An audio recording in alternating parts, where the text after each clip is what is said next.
Tingnan mo nga yung dinadaanan mo! Boys, relax. Narito ang mga aabangan na mga maiinit na eksena sa FPJ's Batang Quiapo.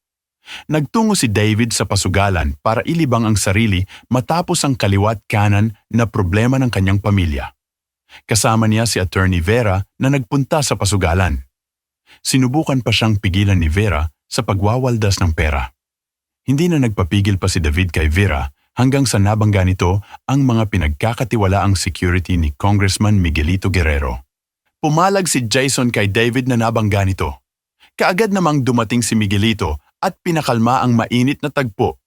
Imbis na magtalo, hinamon ni Miguelito si David ng laro. Tinanong ni Miguelito si David kung anong gusto nitong laro, sagot ni David na blackjack. Para mabilis ko makuha lahat ng pera mo.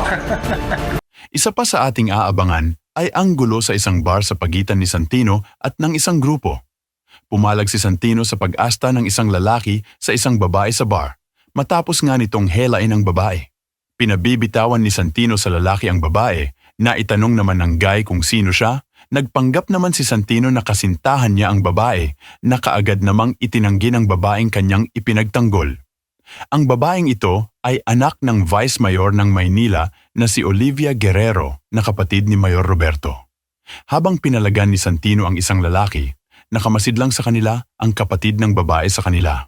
Matapos na nalaman ng lalaki na hindi jowa ni Santino itong babaeng ito, muling kinaladkad ng lalaki ang babae dahil dito ginulpi ito ni Santino kaya napabilib dito ang anak ng Vice Mayor.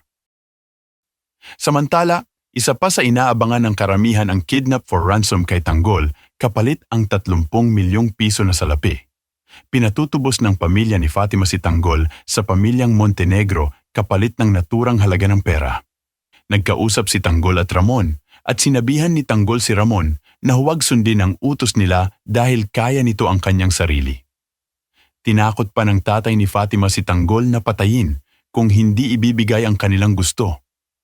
Pinigilan naman ito ni Ramon at sinabing huwag lang sasaktan si Tanggol at ibibigay nila ang salapi na gusto nila.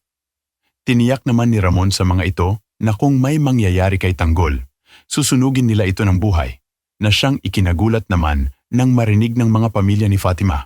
Dito naman sinabi ni Tanggol na hindi nila alam ang kanilang ginagawa at hindi nila alam kung sino ang taong kanyang kaharap.